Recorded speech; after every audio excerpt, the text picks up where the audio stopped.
I thought this week I would begin with two things.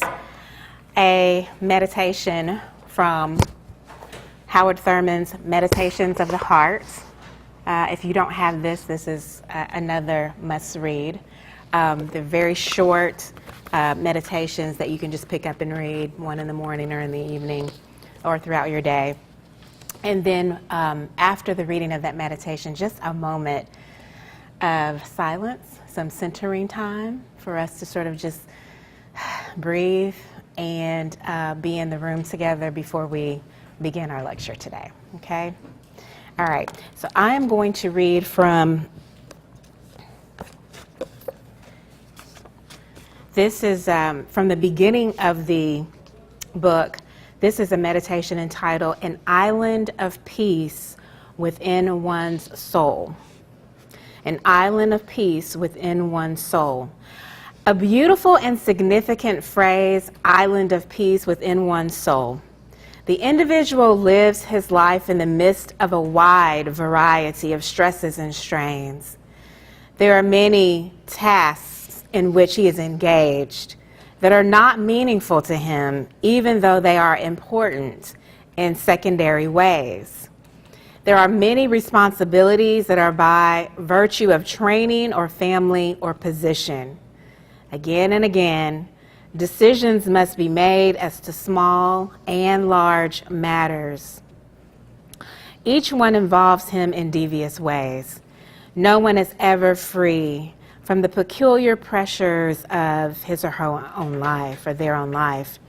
Each one has to deal with the evil aspects of life, with injustices inflicted upon him and injustices which he wittingly or unwittingly inflicts upon others. We are all of us deeply involved in the throes of our own weaknesses and strengths, expressed often in the profoundest conflicts within our own souls. The only hope for sure cease, the only possibility of stability for the person is to establish an island of peace within one's own soul. Here, one brings for review the purposes and dreams to which one's life is tied. This is the place where there is no pretense, no dishonesty, no adulteration. What passes over the threshold is Simon Pure. What one really thinks and feels about one's own life stands revealed. What one really thinks and feels about other people far and near is seen with every nuance honestly labeled. Love is love, hate is hate, fear is fear.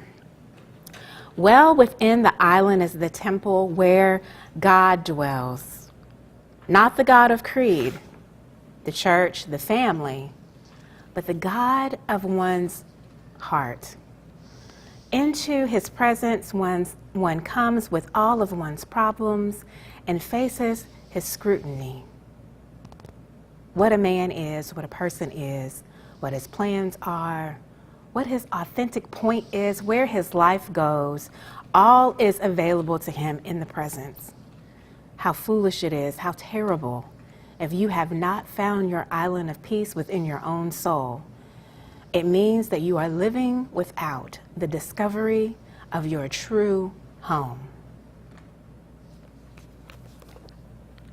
Now for just a few moments of silence, for centering, deep breathing.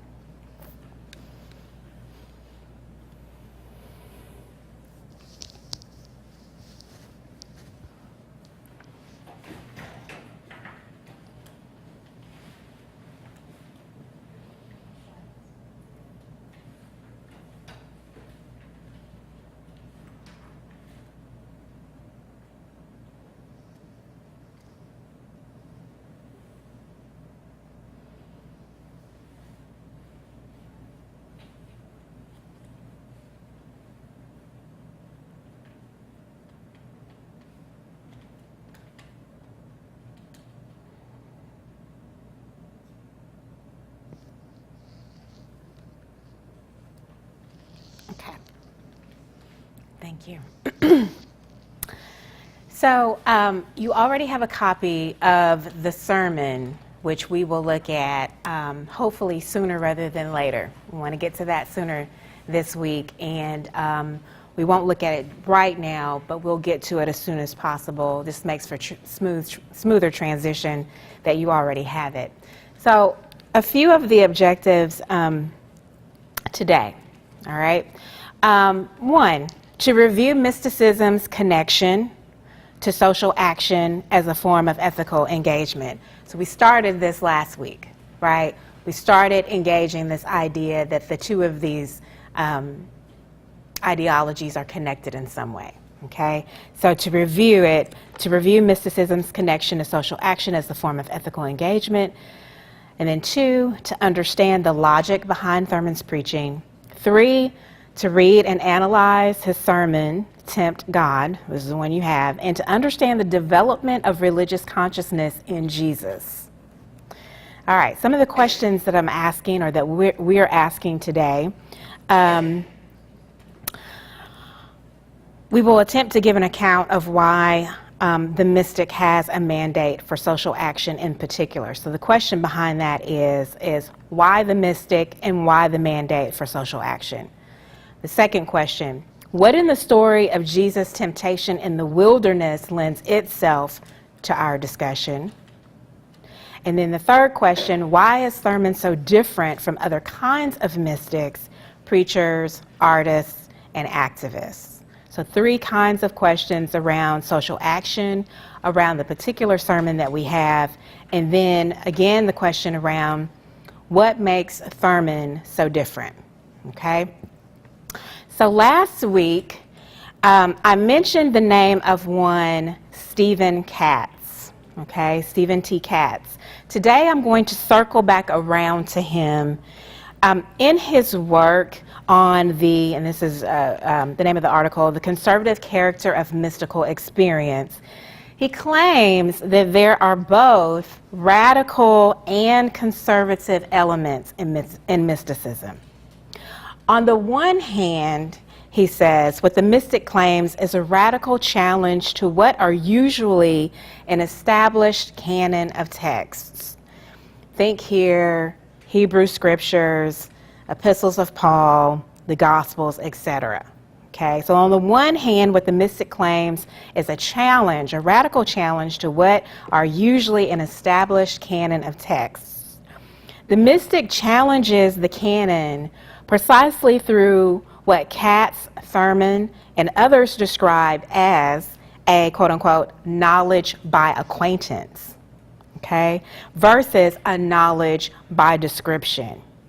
Meaning, religious communities understand the tradition through a description of it, namely that which is coalesced in text. The mystic understands the tradition through the experience or an experience of the tradition, which is, we would call knowledge beyond the text. This is an experiential quality of mysticism that, and I quote, contains elements of radical challenge to established religious authority and tradition. And we've said this before, but the example that most readily comes to mind in terms of challenge is, and challenge in terms of mysticism is, again, those medieval mystics. We've said that since the very beginning of this class, okay? The medieval women mystics who were problematic to the Roman Catholic Church because they challenged the church's hierarchy in that their claims of religious experience challenged church authority and the origins of the revelation of truth. Another scholar, Grace Jansen, argues in her book, Power, Gender, and Christian Mysticism, that, and I quote, the delimiting of mysticism through the centuries was crucial to maintaining male hierarchical control in church and society. End of quote. And I would also add that delimiting claims of mystical experience maintains power structures that support patriarchal and racialized control of church and society. Traditions have very distinct lines of power and control that are inherited, bequeathed, or subsumed under the cloaks of gender and race. Now, there are some exceptions, right? I mean, we can all probably name some. There's one in particular, the Reverend Johnny Coleman, who pastored Christ Universal Temple in Chicago, which was founded in the late 50s. But we would need to study her New Thought, if you're familiar with her New Thought movement, a little more closely before we make any correlations. The point is that mystics challenge the authority and tradition of the church because their claims would sometimes supersede widely accepted truths and practices held by the church. Does that make sense? Y'all with me? Okay.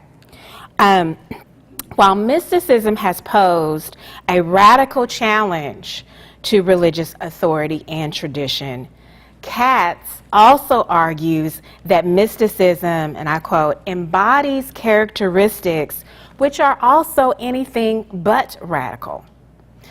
In this two-sided logic of mysticism, Katz wants to hold in tension because really to do less is to misrepresent the phenomena. So basically what he's saying is that mysticism, and we sort of made this point earlier, that mysticism has both radical elements that challenge forms of tradition and authority, but also very conservative elements that are using the language of these very forms of tradition and authority. Okay, so there's sort of a both and, a two-sided phenomena.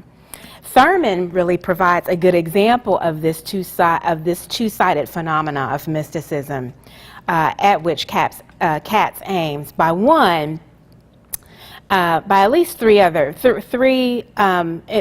least in three ways. So Thurman is a radical challenge to the innate authority of Western Christianity that is often accused of acquiescing to empire rather than taking Jesus' lead to challenge it. Religious scholar Charles H. Long, in his essay, Howard Thurman and the Meaning of Religion in America, calls Thurman, in this instance, a wrecker of structure, engaging in a kind of critical recentering, a strategy that Thurman uses right out of the exemplary life of Christ. Okay, so Thurman, on the one hand, is a radical challenge to Christianity because in his works, he is basically challenging how Christianity has acquiesced, right, to empire, to power structures, rather than challenge it.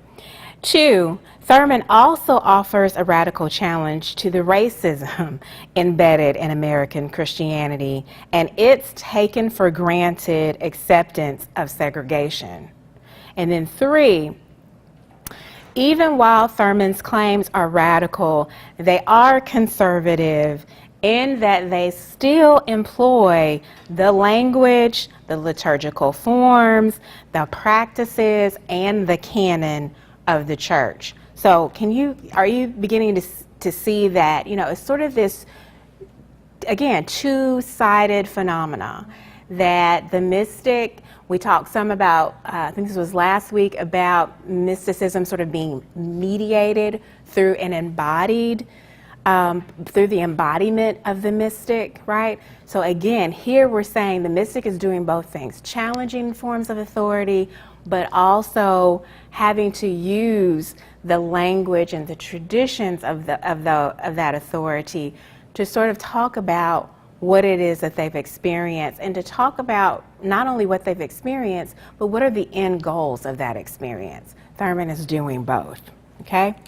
Katz will also claim that whatever the mystic will experience, and no matter how novel the claim, the novelty is legitimized as well as domesticated by the fact of its transmission through the ultimate authority of the church, Jesus, or one of his heavenly circle. So again, this very complicated relationship between both sort of challenging the tradition, but also needing the tradition to legitimize its claims, okay, if that makes sense. All right.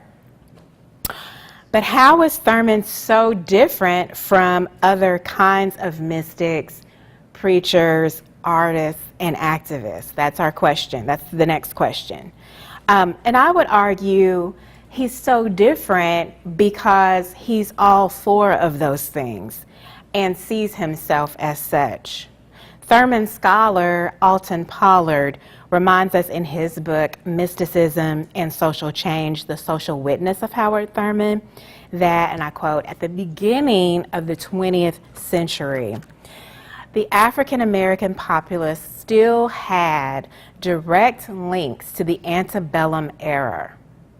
Many were former slaves, thoroughly immersed, he writes, in the tradition of the invisible church, which affirmed the worth of self and strove to overcome the degradation of environment. In the aftermath of slavery, these African descendants continued to adhere to their valiant sense of inner freedom and dignity and the conviction of their personhood, end of quote. In other words, that Thurman's mysticism is theoretically tethered to his ethics is a byproduct of his being a historical being.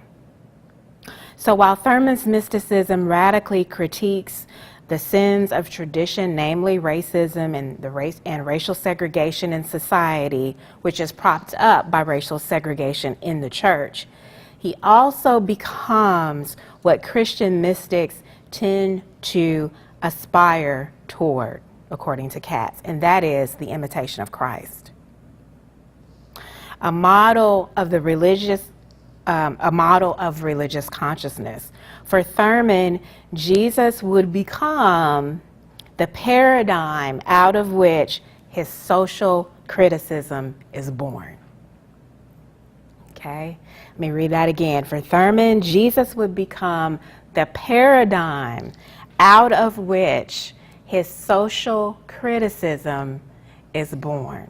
Okay, now we're going to turn to that sermon now and look and see if we can begin to see elements of what we've been wrestling with all these weeks, is these elements of both his mysticism and how it begins to unfold, how it shows up in his preaching, and this idea that an ethical paradigm could unfold in that preaching moment as well, and out of these particular texts, okay, out of Christian texts and out of these other texts that he uses to prop up the sermon. All right, so we're going to start, actually the sermon starts on page 31. And again, what you will see is this is true to Thurman's style. It's true to his, to the preaching moment in which he occupies a particular kind of space, that he will begin with several different readings, okay? And we have those excerpts here, and then we have sort of the build to the sermon and the text of the sermon. All right, so I would like to read through it. I think it is, again, another phenomenal piece of literature, really. So are there any volunteers? Because you're probably going to get tired of hearing just my voice, but I'll begin the reading. Any volunteers? Just raise your hand so I can get a sense of who would like to read or will volunteer to read. Okay, good.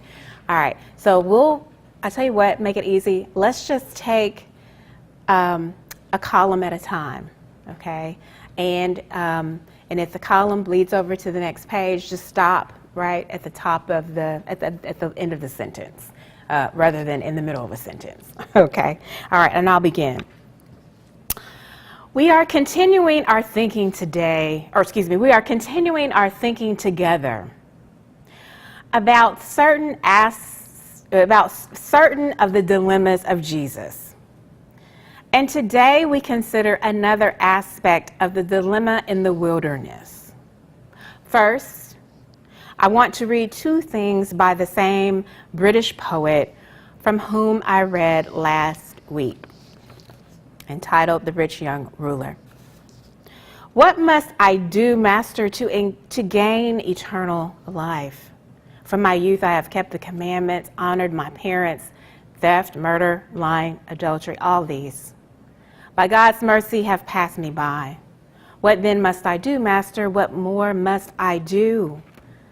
Sell all, he replied, and follow me. An easy saying. He, a carpenter's son, sacrificed nothing.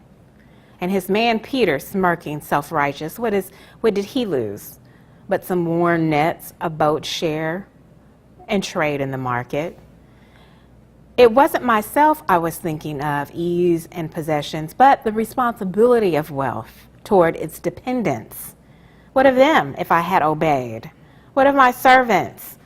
That's what I tell myself now. But do I believe it? Then silent I walked away, watching my sandals, while his voice, the voice of my heart, followed me homeward. In misery, I stopped by the lake, hid by the crowd wall. I heard him speak of the kingdom of God, the camel, the needle. Mary of Bethany, it is all very well sitting in the shade of the courtyard talking about your soul. Someone's got to see you cooking, standing at the oven all morning, with you two taking your ease. It's all very well saying he'd be content with bread and honey. Perhaps he would, but I wouldn't, coming to our house like this, not giving him of our best. Yes, it's all very well him trying to excuse you, saying your recipe's best, saying I worry too much, that I'm always anxious. Someone's got to worry, and double if the others don't care. For it's all very well talking of faith and belief, but what would you do if everyone sat in the cool not getting their meals? And he can't go wandering and preaching on an empty stomach. He'd die at the first fortnight. Then where would you be with all your discussions and questions and no one to answer them? It's all very well.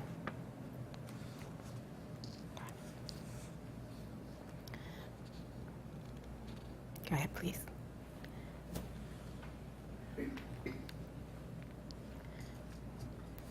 And then these few sentences by James Lane Allen are invisible. To see justice go down and not believe in the triumph of injustice. For every wrong that you weakly deal another or another deals you, to love more and more the fairness and beauty of what is right. And so to turn with ever increasing love from the imperfection that is in all of us to the perfection that is above all of us. The perfection that is God. The tempter took him to the pinnacle of the temple, and he said to him, if you are the Son of God, jump down from the pinnacle, and it will be all right. Nothing will happen to you. Why? Because you are someone very special, and God will give his angels charge concerning you. As the psalmist says, and upon their wings they will bear your feet, lest you hurt yourself in some way. And the master replied, man must not tempt God, even a good man. What is the essence of the dilemma? You have thought of it many times, and it is all so familiar that anything I say to you this morning you may have heard before, but nevertheless I am going to say it. The tempter said to him that this world is not orderly. It is not structured.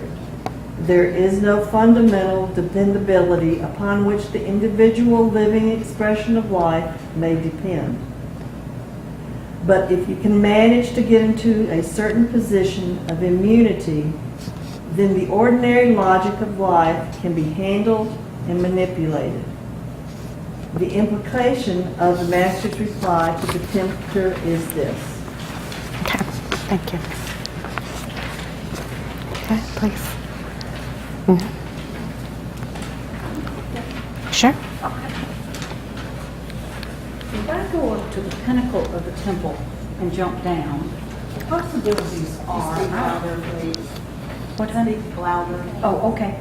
If I go up to the pinnacle of the temple and jump down, the possibilities are I will break my neck. Son of God, to the contrary, notwithstanding, because this is an orderly world. And if I act as though I am immune to the logic itself will destroy me. Do you believe that? Life is rooted and grounded in a structure of dependability. It is this that makes it possible for the private enterprise or the collective enterprise to be sustained by life. If I ignore this fact, then the very force of life itself becomes an instrument of death in my hands. Let's see what this means in terms of the intimate dilemma which Jesus faced. We experience in our own time, the mind of man has been activating its affinity with the external world of nature, and as a result, man has been able to lift out of the world of nature many things which are inherent in its order. As man has lifted these things out and observed them and reduced them to manageable units of control and manipulation, he has made the order of nature become an instrument in his hands for the fulfillment of private ends. Ends which themselves may be destructive of the very nature that gave the secret in the first place.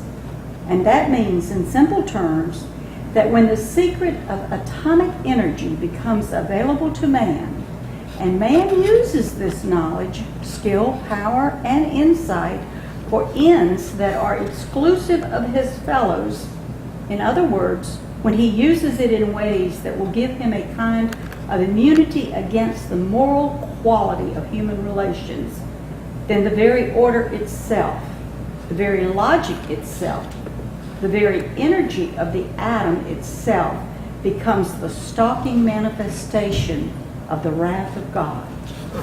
But if he uses the knowledge for ends that are inclusive of his fellows and their needs, the very energy itself becomes a manifestation of the love of God.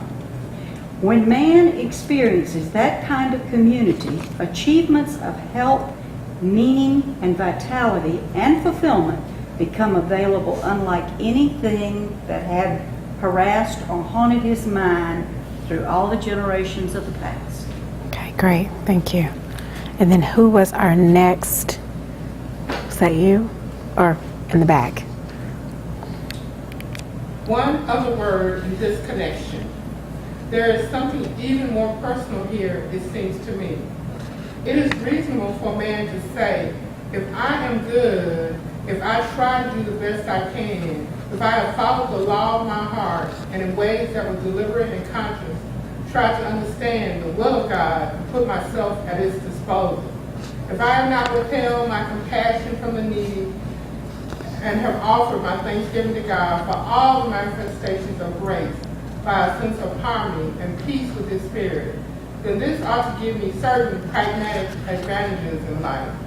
I ought to be privileged to be an exception to the rules that bind people who have not been acting this way. Have you ever felt that way? Consider something you yourself are experiencing, and then look across the street and see a person who, from your point of view, has violated everything that you regard as holy and sacred. Yet, what he touches seems to blossom, and what you touch seems to wither and die as soon as it looks in your face. It's peculiar. You have felt that way. Jesus may have thought, somehow, the quality of my character are to render me immune to the order of life. Life should make an exception in my case because I am Jesus. Because of that great moment when I felt the affirmation and the confirmation of my Father, when He gave to me the complete and utter sanctification and impromptu of His whole being under the Jesus, and swept of that sense of glory and communion and identity, I seem to have been lifted out of all categories by which men are bound and held. Why can't I then act with utter disregard for all of this? A friend of mine who was a doctor was a dean of the medical school once upon a time. Many years ago, I went to him for physical examination. I was making a change in my plan of life, and wanted to know what was working for me and what would be working against me. He gave me his part of the exam and then sent me to about 5 other people to do various things. At the end of about a week, I got a telephone call from him telling me that he wanted to see me. You know the sense of destiny that rides on that? You walk into his office, you sit in the chair, he sits at his desk, he has a manila folder, and in it there are sheets of paper with typing and graphs and lots of things you don't understand. He opens a folder, looks at you and says, Then he hesitates on one page and looks at you again. And then it is great relief he turns over and says, and he so goes all the way through. Well, that's what my doctor did. And I rejoiced to see him close the folder. I knew that I had made it. And he says to me, you're in fine shape. Your heart, your lungs, all those things are in good order. But you are too heavy. He talked with me rather learnedly about what the extra pounds I was carrying would do to my heart, lungs, and blood vessels. All kinds of things that were very frightening to me. Then I looked at him. He wasn't as tall as I, and he weighed almost 125 pounds. He thought his body knew that he was a doctor. His body did not know that he was a doctor. His body knew precisely what my body knew. We were bound by the same relentless logic of orderliness that provides a structure of dependability for life. Because he knew something about the structure had no bearing on this fact, I gave him no immunity unless his knowledge enabled him to operate more fully, more effectively, more creatively within the order than my lack of knowledge. This is a part of the dilemma of the trained mind, isn't it? Because we are trained, because we know so much about some things in very subtle ways, this counsels us into a kind of delusion about to the extent which we ourselves are just part of the ebb and flow and order of life. Okay, good. Would anyone else like to read? If not, I will. Okay, please. Unless the knowledge gives us insight that will enable us to function in ways that will use the structure of dependability as a resource for the highest fulfillment in life, then the very knowledge that we have tempts us to put ourselves against life. And very quietly, without blasting trumpets, without making any noise, life just grinds us to powder. This is what the Master saw. With all the embodiment which I feel of the very living Spirit of God, with all the for instances of His kingdom, and the angelos of His Spirit that has as its fundamental purpose the renewing and the regenerating of life, so that more and more all of life will come under the sweep of the gentle approval of the will and the mind and the love of God. Nevertheless, I still must operate within the structure that holds. When I get out of it, life becomes the enemy. When I am in it, life becomes the resource. When I get out of it, I experience the wrath of God. When I am within it, I experience the love of God. And the tempter carried him to the pinnacle of the temple and said, "It is all right for you to jump. God will guarantee you." If the dilemma were real, if the temptation were real, Jesus could have failed. If He could not have failed, there is no meaning in this freedom. I am so very glad that He struggled and triumphed. And so he speaks to me all the time that I might struggle, if, happily, I too might triumph. But if I felt that when the pressure was upon him, he had an out, then when the pressure is upon me, I could not hear him speak to me. Because he triumphed, there is laid upon my soul a necessity that I can never shake, that there is a way, there is a way. Leave us not, our Father, to the strength of our weakness or the weakness of our strength. Hold us, O God, hold us until at last there begins to move deep within us the response to thy love. This is what we want, O God, so much, so very, very much, our Father. Amen. Excellent. Okay.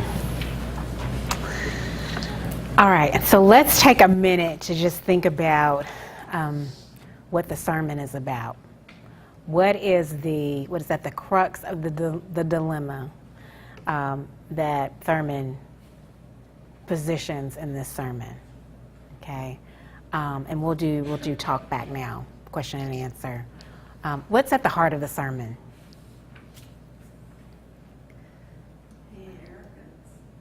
Human arrogance. Okay. Say more. To think because I know I have the power to tell others what they ought to do. Human arrogance.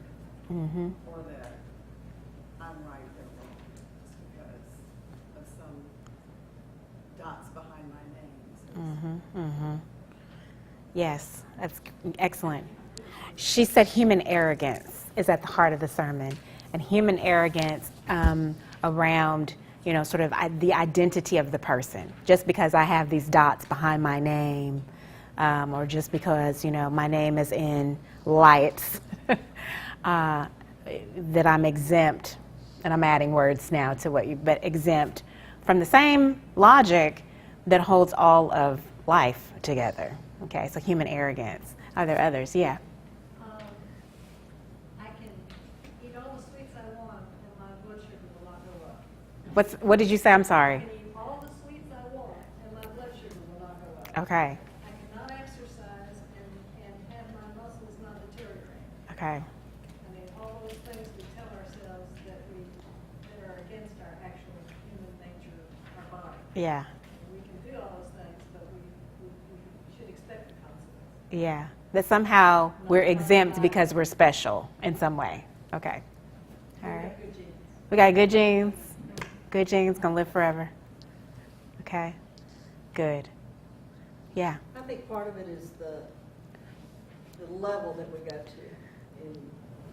in so many ways, that we start at one level and it's pretty superficial. I mean, it's like when we complain about traffic.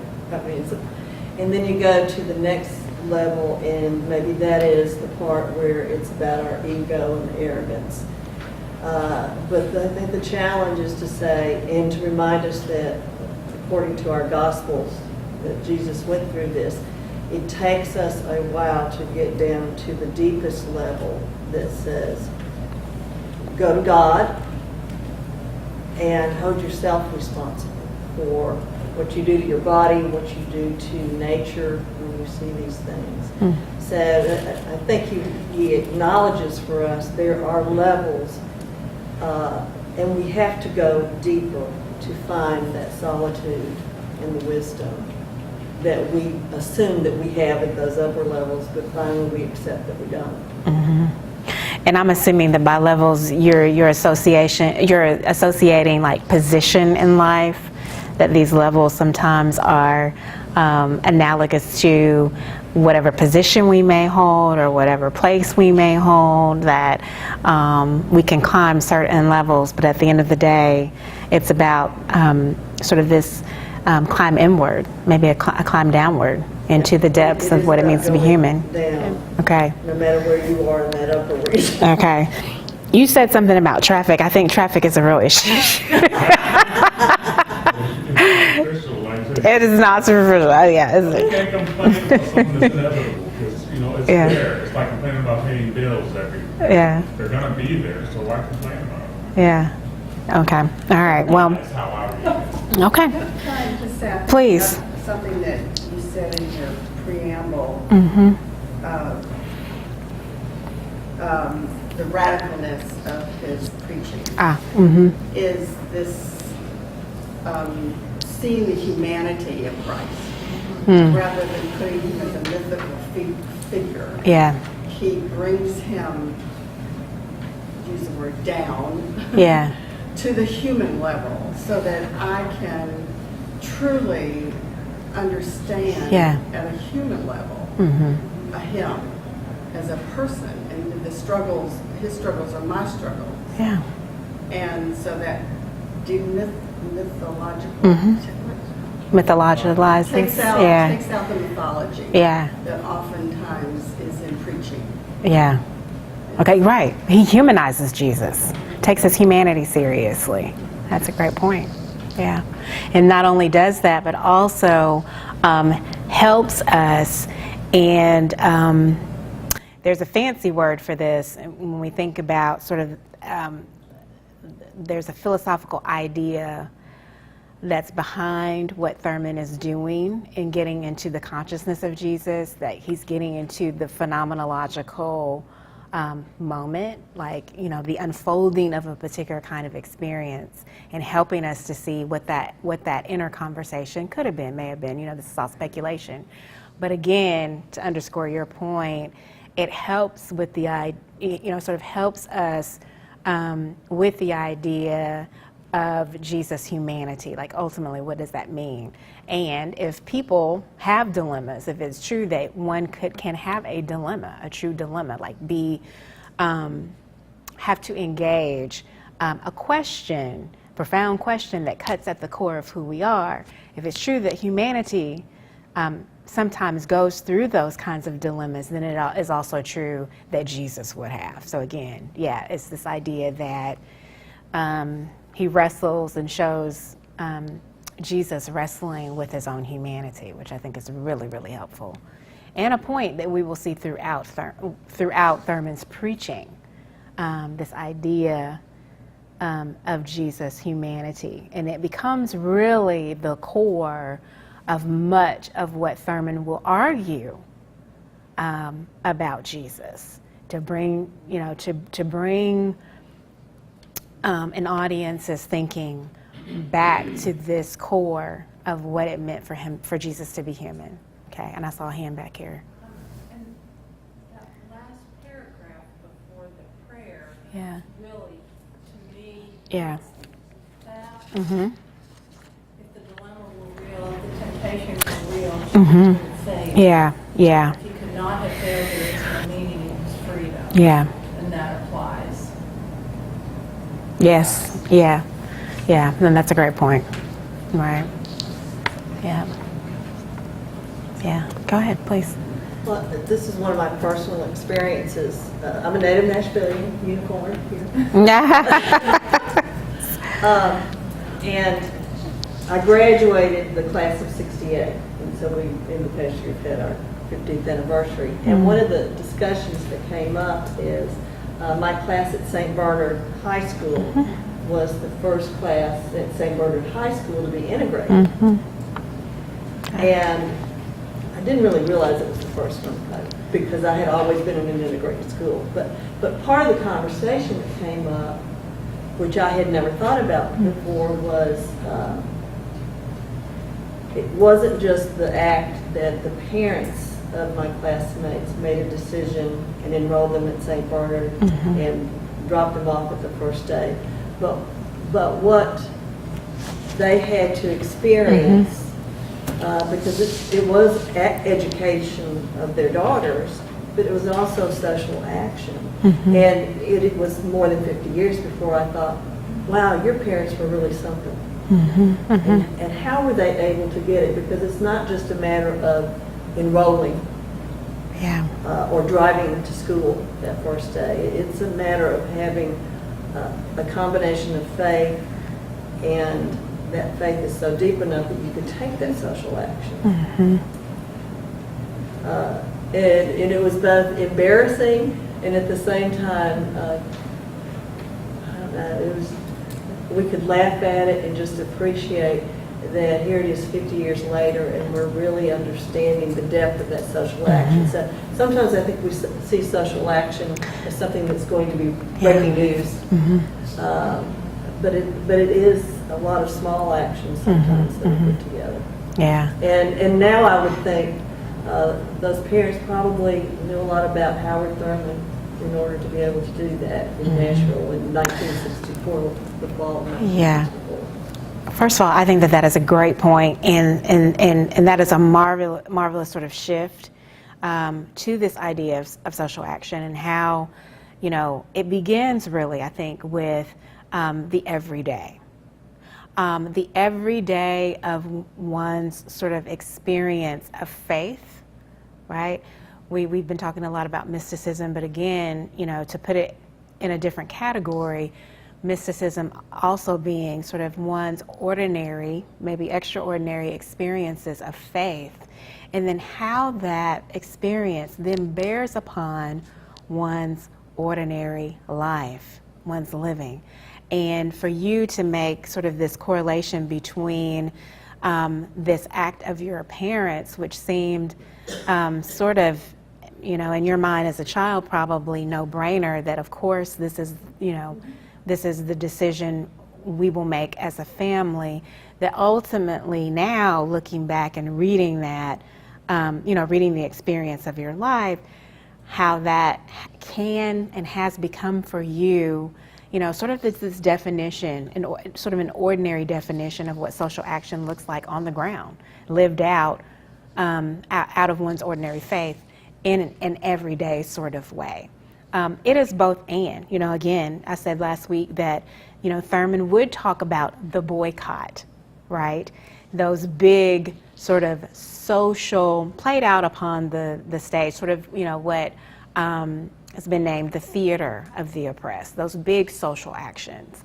But then also these smaller ones that are born out of, literally, born out of one's experience, in this case with Thurman, one's experience of faith, okay? And that's really what I wanted to move towards. This is a good transition. That the Christian mystic has a mandate, for Thurman, has a mandate towards social action because Jesus is the exemplar of a paradigm of social equity and justice for all, that Jesus becomes this paradigm. And according to the sermon, again, to come back to your point, if Jesus was not immune to the conferring of a special status, which is what we've been talking about as his birthright, then neither can any other human over another human. In other words, to be human then for him is to come into consciousness that life has its limits, that it has its laws of physics, its laws of gravity, et cetera, and to come into Christian consciousness. This is what we're trying to sort of wrestle with today, to come into Christian consciousness in particular, but religious consciousness in general, is really to accept that that there is no higher response in us or that's required of us than love. That's really what he comes back to in that last statement in that prayer, which you directed us to, that he comes back to this idea, this Christian mandate, right? This Christian idea as it's lived out in the life of Christ of love, that there is no other mandate, that love is the ethical mandate demanded of the religious everywhere and in every time, right? And that's how you can sort of begin to see with Thurman's taking seriously, the ontological being of Christ, that Jesus was human and having to live out dilemma and having to sort of make decisions and decide, what will I use my humanity for, right? How will I engage my humanity? How will I make decisions that involve my humanity? How will I live out my life? Becomes sort of the crux of this particular sermon series, okay? And we've already looked at two of them now, two of the sermons in this particular series. And we can see that there is another collection of sermons. If you want, if you're interested in this idea of the mystic as a preacher, then I think this book is still available. I think it's still in print. The Growing Edge, which is another collection of Thurman's sermons, and then there's actually another collection on Thurman's parables. Okay, sermons on the parables, which is the latest book that's been published. Yeah. I wondered where he might have stood on the biological facts of life and his issues. Ah, yeah. That question is often asked of Thurman. I can say that, so the question is, where did Thurman come out on women's issues, right? He lives basically through through the majority of the 20th century.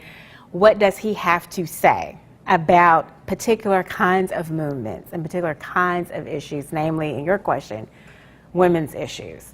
And there are places where we can see, for instance, in his congregation, he will acknowledge one of the women that sort of recognizes a call to ministry. He will acknowledge that and recognize her. I can't remember if he licensed her to preach or but recognizes her legitimate authority as a minister. There is less, however, I'm going to say, on statements, right? One of the first things that I would probably do if I had this question would be to look for a statement. Where does he, make a definitive statement for, against, or whatever, indifferent, about women's issues? Honestly, I have not found that yet. Okay, I have not found those statements. Now, because I don't necessarily see where Thurman particularizes issues, or I'm gonna use this language, where he particularizes issues, or where he's necessarily using society's language to define issues. At the end of the day, and I don't think it's a wash. I don't think it's a whitewash of Thurman to say that he was concerned with the human. And for him, the human was a symbol, a metaphor for all of humanity, all of what humanity encompasses. Now, there might be people that would, take me to bat on this. But for me, I think that Thurman, the common denominator for all experience was that we were human. And I think that you're right to want to look for statements, because at the end of the day, he is oftentimes taken to bat for not being at the forefront of social movements. But others would argue he's the catalyst, right? He's the catalyst for social movements in a number of ways. And we can, if you'll remember, I think it was at our very first class, we talked about how when Thurman was at Howard University, this was 1935, let me go back, in the mid-30s, 1932 to 1944. In the course of his tenure at Howard, he takes a sabbatical, takes a year's leave of absence, travels in India, studies with Gandhi, begins putting together what Gandhi's nonviolent strategy would mean in a different context, in an American context, with issues around race. And we know that he brings that back, that King becomes a student of Thurman, and continues to really be a student from afar of Thurman and the strategy. That James Lawson, who spent, a good bit of his early years in Nashville, training folks in this particular strategy, that he's also a student of Thurman. So, it's that tension. Even though we do not see Thurman, again, at the forefront of social movements, I would make the argument that social movements in the United States would look very different if there were no Thurman, and if these folks had not learned at his feet. So, we have to, we'll leave it to the ages to judge, but he was true to his calling. And his calling was as a mystic and a religious educator, pastor, preacher, and he was true to that, and sought at every moment to speak about what it meant to be human and what it meant to wrestle with with American the sin of with the American sin of racism in particular. Does that answer? Does that help?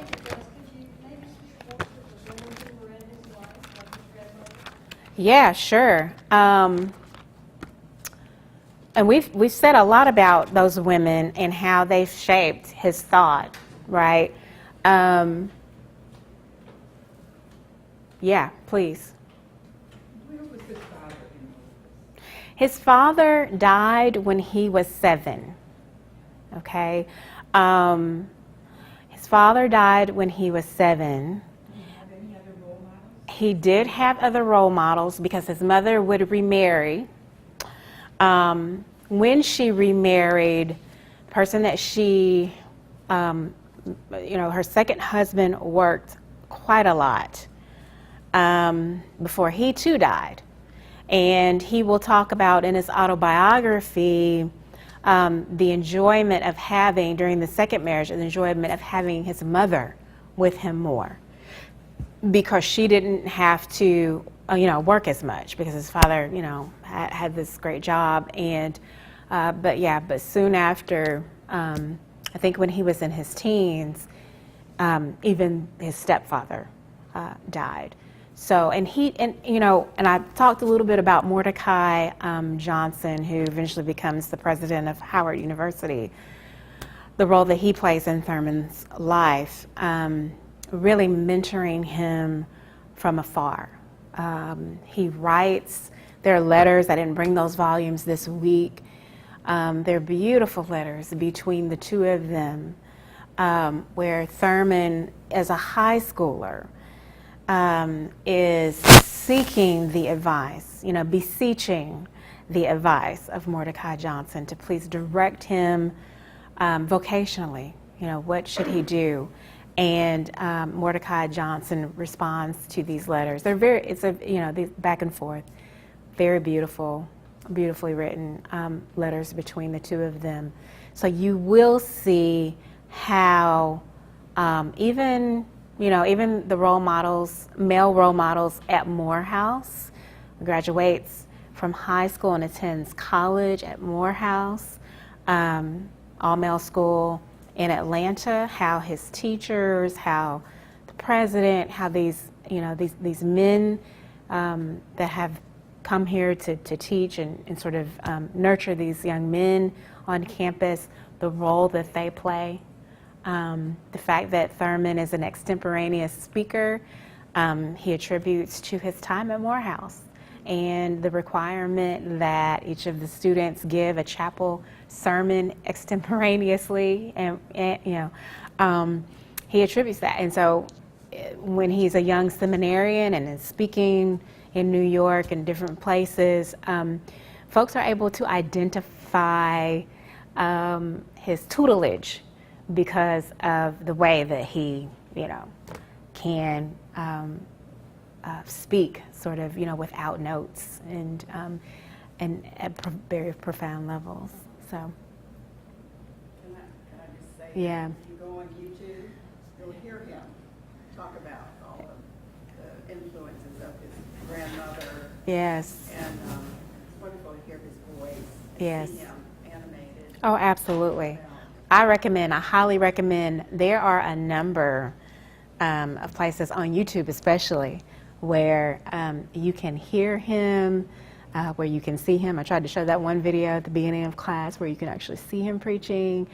It is a whole nother experience to hear him and to sort of be drawn into that very slow, very deliberate cadence where it is almost as if you sense his brooding. You sense that he is waiting for the Spirit to speak. And also cultivating a kind of mutual experience of an audience, of a room, helping folks to be comfortable in silence together and what that might reveal to folks. He was known, I don't know if I shared this already, but he was known to have been invited to preach and to walk to the pulpit, to stand, close his eyes. People would wait. What's he going to say? What's he going to do? And they would be held by this profound sense of silence. And at the end of this time of quiet, he would simply say, "Amen," and then walk out of the pulpit and take a seat. You know, so not everybody can do that. I don't think I could get away with that. But, you know, it spoke to the visceral experience of God that he seemed to daily walk with. That was not performance. You know, that was not, it was simply who he was and what he sought to communicate to others. So yeah, I would encourage you to listen to those. There are a number of cassettes, and I've been meaning to bring those in. It's a little hard. I wish the library could, what's the word? Translate those. That's not translate's not the right word, but just to like, what's the word? Digitize them from a cassette to a CD, some other medium. Nobody's using cassette tapes. I use my cassette holder to, for a little cell phone thing. Anyway, my car. Anyway, but you get my point. So, but to hear him and to see him is an altogether different experience. And it's one thing to sort of, you know, take his works and try and figure out what is he doing. He doesn't, you know, there aren't a whole heck of a lot of footnotes. You're trying to think about and also read these letters and figure out who his conversation partners are, and to think about what kind of theology and philosophies are behind what he's doing, because there's not a whole lot of footnotes. So but to hear him is a lot different from you know, hearing people talk about him. Yes. Do you see that his preaching would be different today with Christianity being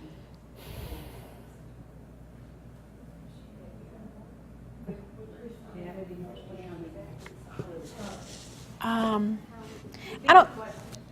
So her question is, do I think his preaching would be any different today with Christianity being politicized? No, I don't. I don't think his preaching would be any different because, again, Thurman's preaching is not without political impact, right? At a very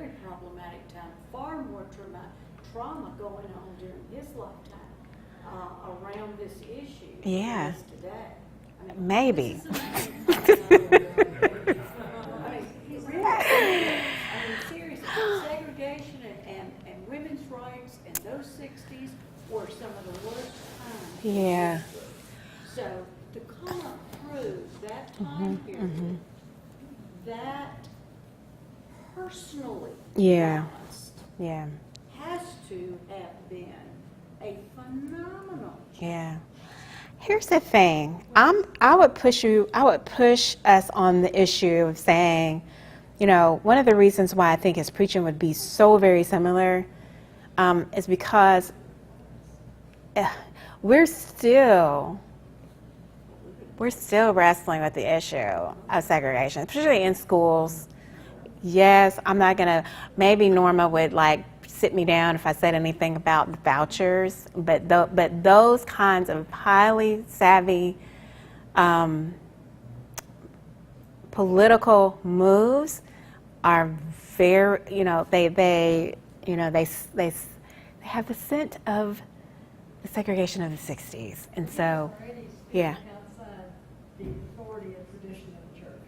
What's that? He was already speaking outside of the authorities and the traditions of the church. Yeah. So it's just, maybe today with the evangelicals, you just wouldn't feel any different about them than you did about the Catholic Church Yeah. or any other established church. Mm-hmm. I mean, mystics are sort of outside those authorities and Yeah. outside those traditions. Well, we're gonna hold our attention that they're outside, but they're in, but they're using the same language. Yeah, and I heard y'all. Say a little right here, and then we're gonna. No, about their conversation of problem. They were talking about we're not going to call it what it really is, which is racism. I said, well, that's the problem. We have to cut the white guilt part of it, which is Yeah. white people feel guilty, but they're not going to speak out on why they feel guilty. Yeah. And what causes it. So if we never really got down to the root of the issues, our prejudice and racism never going to be discussed. Yeah. And really what causes. Yeah.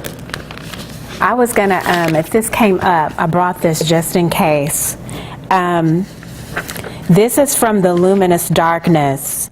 He has a book called The Luminous Darkness. Even the title alone is like, yeah, right? But the subtitle is The Dialectic of Evil as Segregation. Let me read a little bit from here. These are just from my, let me see really quickly. How much time do I have? 5 minutes.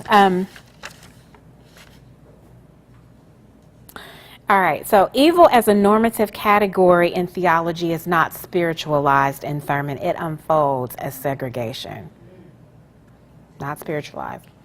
In fact, Thurman describes its inescapable pervasiveness when he writes, and I quote, "There's no waking moment or sleeping interval when one may expect respite from the desolation and despair of segregation," end of quote. Thurman's fundamental purpose in this text is to give an account of the anatomy of segregation and the possibility that lies in the ground of hope. So it's both, The elemental issue in segregation is that it threatens the self. Again, this is that sort of dichotomy between mysticism and social action. The elemental issue in segregation is that it threatens the self. For Thurman, it is clear that for the Negro, this is the language of the time, that for the Negro, the fundamental issue involved in the experience of segregation is the attack that it makes on his dignity and integrity. We become persons by an other than self reference. It is clear that this works against Thurman's logic of the personality's authentic expression in community. That expression gets suffocated and thereby leads to nihilistic closure in the search for real community. And I'm going to quote, "The acceptance of the fact and status of segregation is to resign one's sense of membership in society. It is to yield to a gross evil," he writes. However, the impact of segregation is not only extended to the black community. The impact is not just on the black community. It nourishes a mainstream illusion that whites are the grantors of citizenship rights and blacks are the grantees, keeping them forever in a double bind of oppression. There's a lot. That particular text if we had time to read that together, if that was a part of our reading, we could overlay that text over our contemporary issue or contemporary moment and see we're not so far away. We're not so far away. When we think about neighborhoods, where we live, when we think about where we worship, if we do, we think about where we bank, where we do our groceries, get our food, etc. What's that? Transportation, all of it, right? We could read that text and lay it over our contemporary moment and see we're not very far away, okay? There is a ground of hope. There is a ground of hope, and the ground of hope for Thurman begins with this, please, experience. Because what then am I compelled to do? How then am I compelled to live if I take seriously that, my vision of God is one of unity? So it's more than just, cheap reconciliation. Can I say it that way? More than that. More than cheap reconciliation. I thought you were going to say something. Well, yeah, we've kind of run out of time. We've run out of time. I just want to say real quickly that this whole concept of how he talks about the wrath and the love of God, I think was very interesting how he put this. He's talking about atomic energy here, the use of it. Yeah. But substitute some of these other concepts. This is the first paragraph on page 34, or page 34. Okay. And it says, when man uses this knowledge, skill, power, and insight for ends that are exclusive of his fellows, in other words, when he uses it in ways that will give him a kind of immunity against the moral quality of human relations, then the very order itself, the very logic itself, I'll skip the part about the out, becomes the stalking manifestation of the wrath of God. But if he uses the knowledge for ends that are inclusive of his fellows and their needs, the very energy itself becomes the manifestation of the love of God. And just, that idea that when we use power, knowledge, influence in ways that are exclusive of, and segregation is a good example of that. There are lots of examples. He uses the term the wrath of God. I've always had a little trouble with that concept. What I guess how I translate it is we create our own hell. And the opposite, when we act in ways, it reminds me of when one of my sons was a little guy. He said at the end of church one day, he says, "Mom, if everybody just acted the way Jesus wants us to, we wouldn't have all these problems." Exactly. Through the mouth of babes. Thank you for that. Yeah. Continue to wrestle with these ideas. Yeah, last comment here. Okay, but I think what's happening today is politicians are using God to justify their Yeah. They are. Yeah. Can I make one last quick jump on? We talked about his role in the movement and how he was the catalyst. He was basically the backbone of the movement. Yeah. And I want us to remember at that time when black leaders were put up behind the microphones to see what happened to them. They were assassinated, they were killed, and things like that. So in a way, we were protecting Reverend Thurman by not letting him be the face of the movement. And he did take a back seat and was able to mentor the other ministers to move forward. So there's layers, we talked layers earlier, layers that for why maybe he wasn't and isn't as well known, and he really deserves to be. He they were in a way protected. Yeah. Good. Thank you. Thank you, folks. Thank you.